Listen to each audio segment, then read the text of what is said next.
이제 물론 이제 시간 타이밍도 조금 있지만 이 난타가 그냥 이 제일 처음에는 천녀를 보고 나서 천상에 태어나서 오랫동안 즐거워야겠다. 나는 오랫동안 쾌락을 누려야겠다라는 마음에 수행을 열심히 하다가 그 지옥이라고 하는 환경을 한번 딱 보고 나서는 천상이 온전한 즐거움이 아니라 이 해탈을 해야 온전한 즐거움이 되겠구나라는 생각을 하고 그 다음에 이제 더 열심히 공부를 해서 아랑가를 얻었다. 이런 얘기들이 있습니다. 물론 이제 법구경 이야기에서는 천상만 갔다가 열심히 공부해서 아라한가를 증득했다. 이런 내용들이 있죠. 그렇게 이제 공부를 하는 데 있어서 가장 큰 계기는 더 이쁜 처자였다 하는 거. 그래서 더 이쁜 처자로서 이렇게 아라한가를 증득했다. 근데 그 다음에 시간이 지나서 비구들이 이렇게 모인 상태에서 부처님이 난타 비구에게 딱 물어봅니다. 아직도 세속에 흥미가 남아 있는가? 왜냐하면 천상 갔다 온 다음에 열심히 공부한다는 것을 다른 비구들도 알고 있으니까 쟤는 그 쾌락을 위해서 수행하는 자다라고 막 놀렸었거든요. 그러다가 시간이 지나서 아직도 그러고 있냐 하고 물으니까 이젠 그런 데 관심 없습니다. 이런 얘기를 합니다. 제자들이 부처님한테 가서 난타가 조금 상태가 좀 바뀐 것 같습니다. 얘기를 이렇게 하죠. 그러니까 부처님께서 난타가 그러한 과위를 증득했다라고 얘기를 하시고 나서 이러한 기송을 말씀하셨다. 성글게 덮은 지붕, 허술하게 덮은 지붕에는 비가 새듯이 수행을 하는 데 있어서 수행을 아주 정밀롭게, 아주 촘촘하게 하지 않는 그러한 상태. 그 다음에 할 때 확실하게 하지 않고 뭔가 분명하지 않고 좀 미진하게 그렇게 공부를 했을 때는 그 어떠한 상태라도 빈틈이 생겨가지고 거기서 욕망의 손길을 뻗치기가 쉽게 된다. 그래서 예전에 그 도암 스님께서 강의를 하셨던 42장경에서도 그 소초에 보면은 그런 내용들이 좀 나오거든요. 공부를 아주 열심히 하던 사람이 한순간이라도 이양을, 세속적인 이익을 생각을 하게 되면 마왕파순이 이놈 잘 걸렸다 이렇게 하면서 그 세간의 이익을 가질 수 있도록 눈앞에 이렇게 흔드는 거예요. 그러면은 거기에 한번 홀라당 넘어가면은 그 다음부터는 수행과 거리가 10만 8천리 멀어지게 된다. 그런 내용들이 있습니다. 그런 것처럼 아주 한순간이라도 잘못 이 수행을 놓치고 수행과 반대되는 세간적인 이익을 바라는 마음을 한 번이라도 살짝 비추기만 해도 그 틈을 비집고 너는 옛날부터 이런 거 하던 사람이지 지금 하는 거 이벤트성으로 하는 거지 옛날부터 하던 거 아니야 라고 강력하게 이제 주장을 하는 거예요. 그러면은 우리는 또 거기에 또 호응을 해가지고 그래 나는 원래 이렇게 살던 사람이었지 하고 훅 돌아가 버리는 거예요. 이게 바로 이제 수행이 덜 된 마음이다. 그 담배를 피우시는 분들이 담배를 끊을 때 뭐 금연 프로그램도 있고 막 하지만서도 자기가 이 담배에 대한 갈망, 목마름이 조금이라도 남아 있으면 옆에서 누가 담배를 피우고 딱 지나갈 때 이것은 천상의 향기다. 너무나도 매력적이고 저것을 조금이라도 더 맡으면 나에게 커다란 이 행복이 찾아오겠다. 이래 생각하면서 자기도 모르게 코를 그 방향으로 벌름벌름 하면서 막 보는 거 아니겠어요? 그만큼 자기가 철저하게 완전히 끊었다라고 할 수 있을 때는 그런 데에 대한 것이 완전히 끊어졌을 때 그때 우리가 그걸 벗어날 수가 있는데 조금이라도 미련이 남았다든지 혹은 거기에 대한 욕심이 조금이라도 남아있다라고 하면은 그게 언제 어느 때라도 발현이 돼가지고 거기에서 벗어날 수 없도록 하는 그러한 작용들을 우리가 보게 된다. 그래서 이 수행을 할 때 끝까지 하려고 많이 노력을 해야 그 성취가 있게 된다. 그렇지 않으면은 욕망의 손길이 자기를 딱 움켜잡아가지고 여리로 가세요 하면 여리로 가고 저리로 가세요 하면 저리로 가고 이런 일들이 자꾸만 발생이 된다. 하지만 이 수행이 잘 된 마음, 그래서 수행이 잘 된다 하는 것은 우리가 제일 처음에는 공부를 처음 시작할 때는 모든 게 다 어색합니다. 처음 하는 건 다 어색하고 처음 할 때는 다 어색하면서도 불안합니다. 내가 정말 잘 하고 있는지 혹은 이게 맞는지 이런 데에 대한 자꾸만 생각이 돼가지고 자꾸만 후퇴하려고 하는 마음들이 끊임없이 생긴다. 그럴 때 옆에 정말 좋은 도반이나 좋은 선지식이 있으면은 가장 베스트지만 그게 안 된다면은 꾸준하게 경전을 옆에 두고 계속적으로 보고 계속적으로 머릿속에 떠올리면서 공부를 쭉 해 나가야 되고요.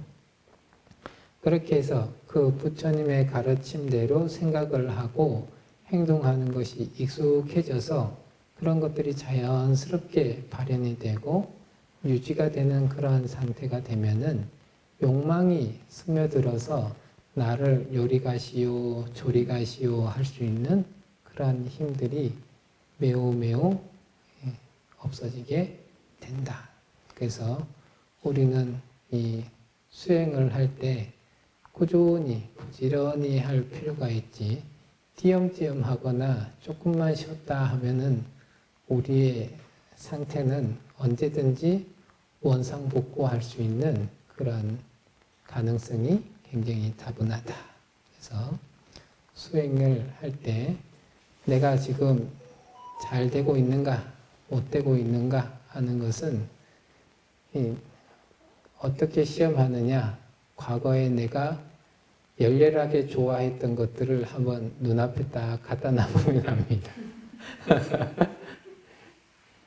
그 게임을 좋아하는 아이에게 눈앞에 게임을 할 수 있는 도구를 딱 갖다 주면서 공부했을 때 정말 그런 데에 대한 이 수행을 잘 닦았으면은 공부를 열심히 할 거고요. 조금만 좀 공부가 미진하면은 다시 게임으로 갈 거거든요. 저도 마찬가지. 인터넷 창을 이렇게 탁 열면은 제일 처음에는 공부하려고 열거든요. 정말 공부하려고도 엽니다. 그래서 딱 열어서 이제 제가 검색해야 될 거를 막 검색을 해요. 그러다가 이렇게 잠깐만 이 마음이 살짝 이제 좀 공부 좀 했나 하고 이제 방심을 딱 하게 되면은 인터넷 창에 뭐든지 눈에 띄는 하나가 보입니다. 그럼 그걸 하나 탁 누르는 순간 30분이든 1시간이든 훅 지나가게 되어 있어요. 하나 마찬가지인 거예요. 공부를 하는 데 있어서 수행이 덜 된 상태는 언제든지 빈틈을 찌르고 들어올 수 있는 그런 상태가 돼서 조금만 한눈 탁 팔면은 바로 욕망의 손길이 뻗쳐서 그냥 하던 대로 내가 욕망을 표출하던 대로 행동을 꾸준히 하게 되어 있다는 거죠. 30분이나 1시간이 지나갈 동안 우리가 그걸 알아채느냐? 못 알아채요. 정신없이 자기가 원하는 걸 막 해요. 그러다가 시간이 지나서 딴 거 할 시간이 탁 되면 그제서야 내가 왜 이 짓을 하고 있었는가. 딴 거 했어야 되는데 이런 생각들을 막 떠올리는 거잖아요. 수행이 잘 됐다 하는 것은 그러한 것이 들어올 틈이 없게끔 자기를 잘 단돌이 한 마음이고, 잘 단돌이 되지 않았을 때는 언제 어느 때든지 우리가 감각적 욕망의 대상이 언제든지 우리에게 탁 다가와가지고 우리가 거기에 훅 빨려갈 수 있는 그러한 상태가 된다. 이런 얘기들을 이렇게 하고 있습니다. 다음 마지막 개송인데요. 악한 짓을 한 사람은 이 세상과 저 세상에서 근심한다. 자기 행실이 더러운 걸 보고 그는 슬퍼하고 괴로워한다. 이 얘기는 백정을 살았던 사람에 대한 얘기입니다. 45년 동안 돼지를 도살을 하면서 살았던 사람인데,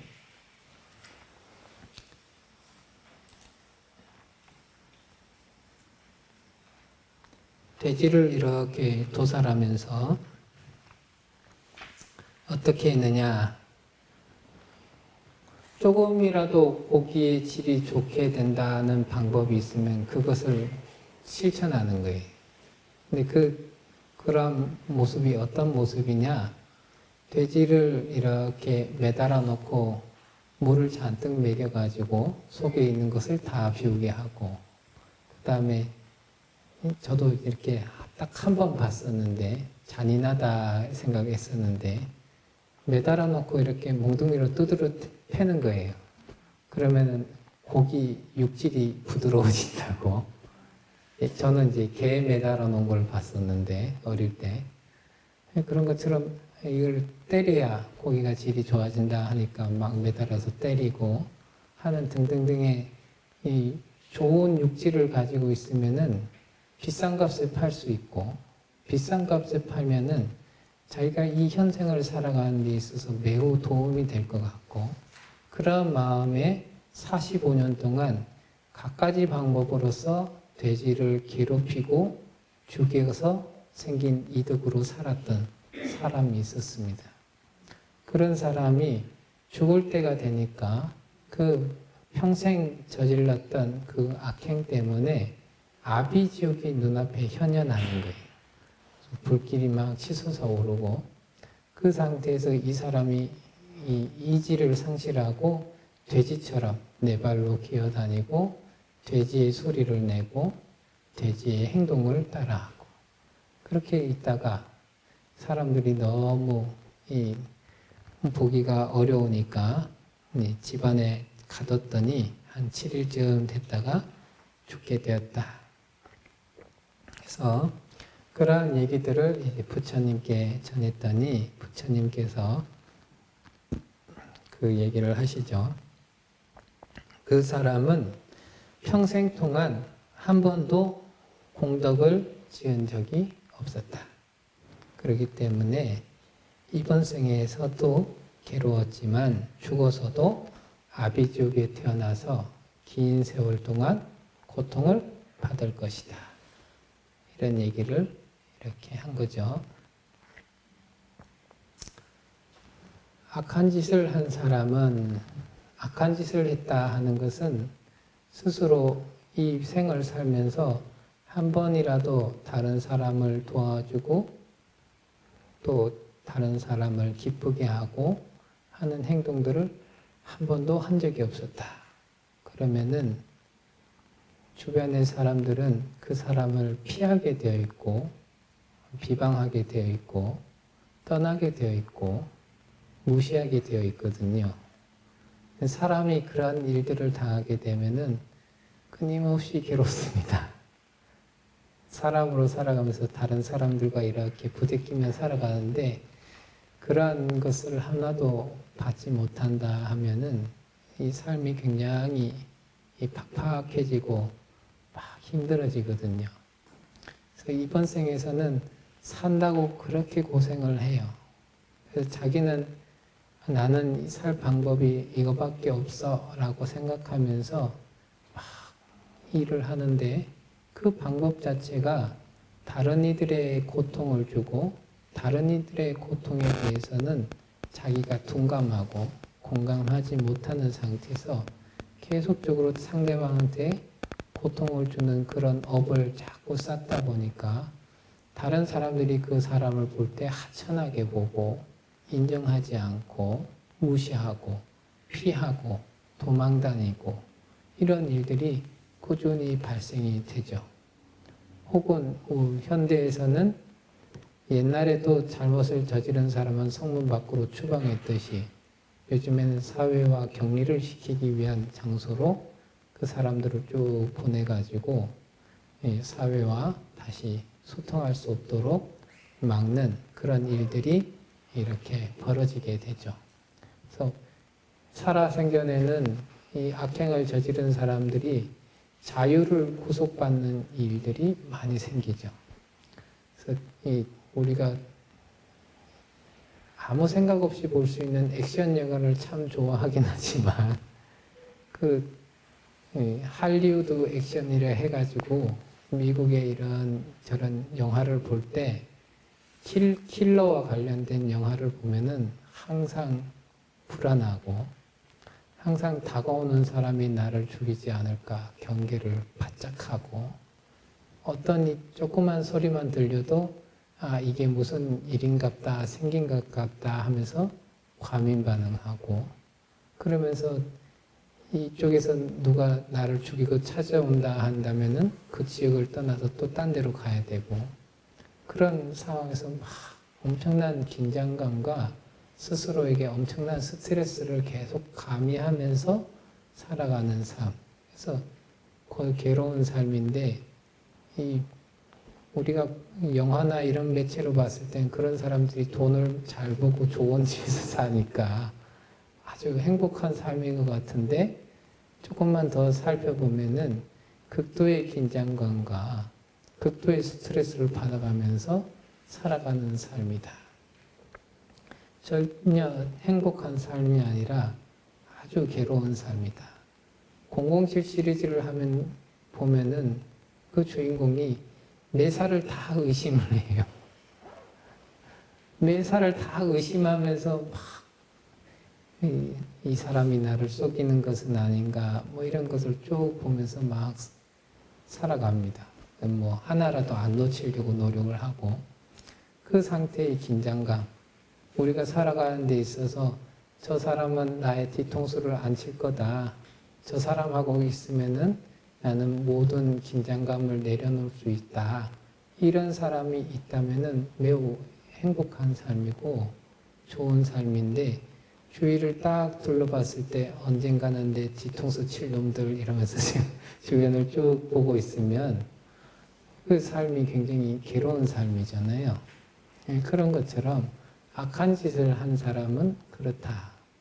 거짓말을 많이 한 사람일수록 다른 사람의 말을 믿기가 어렵고 자기가 폭행을 많이 저질렀던 사람만큼 상대방도 나에게 폭행을 가할 수 있다는 사실을 아는 사람이 드뭅니다. 자기가 한 만큼 그런 생각들을 가지고 그 생각만큼 자기 스스로를 계속 스트레스 주는 그러한 삶이 살아간다. 그리고 그 과거로서 다음 생에서는 그에 합당한 괴로움을 받는다. 불교에서는 사막도에 떨어져 가지고 괴로움을 받는다. 이렇게 얘기를 하죠.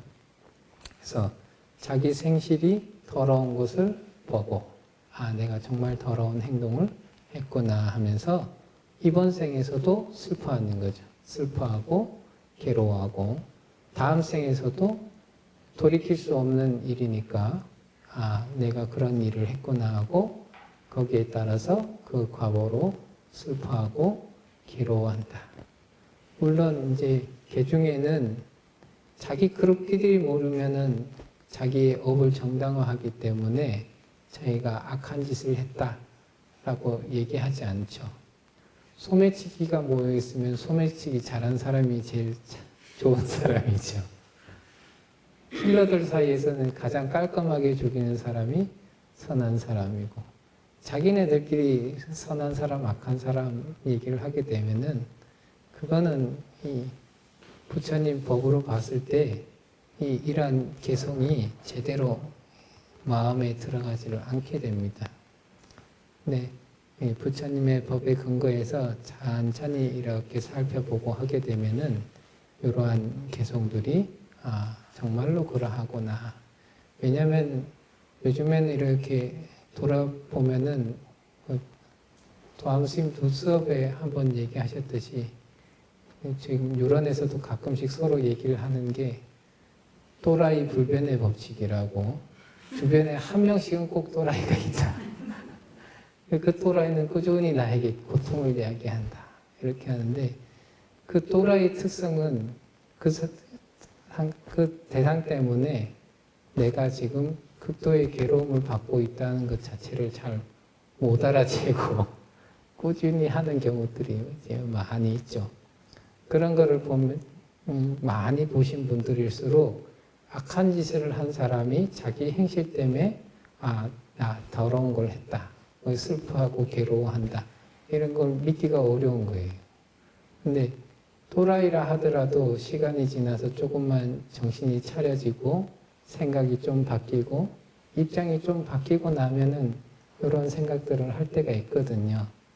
단지 그 생각을 할 때 강렬하게 반성을 하느냐 아니면은 금방 자기 업을 보호하는 쪽으로 생각을 바꿔가지고 그냥 이러한 감정들을 빨리 확 묻어버리느냐에 따라서 그 사람의 삶이 그 이후에 또 많이 달라지거나 혹은 그대로 되거나 이런 현상들이 쭉 있지만 업을 바라보고 그 업의 과보로서 바라봤을 때는 계속적으로 이러한 패턴들이 유지된다는 거예요.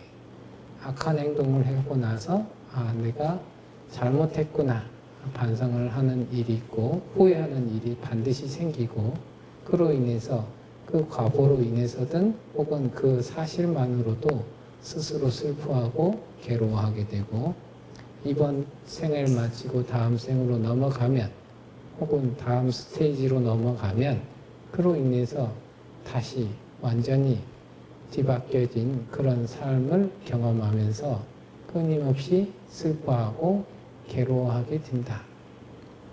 그때가 돼서 후회해봤자 매우 매우 늦은 얘기다. 이 얘기를 이제 부처님께서 비구들에게 하면서 악한 행동을 하지 말아라고 간곡히 이렇게 부탁을 하셨습니다. 오늘 수업 여기서 마치겠습니다. 감사합니다.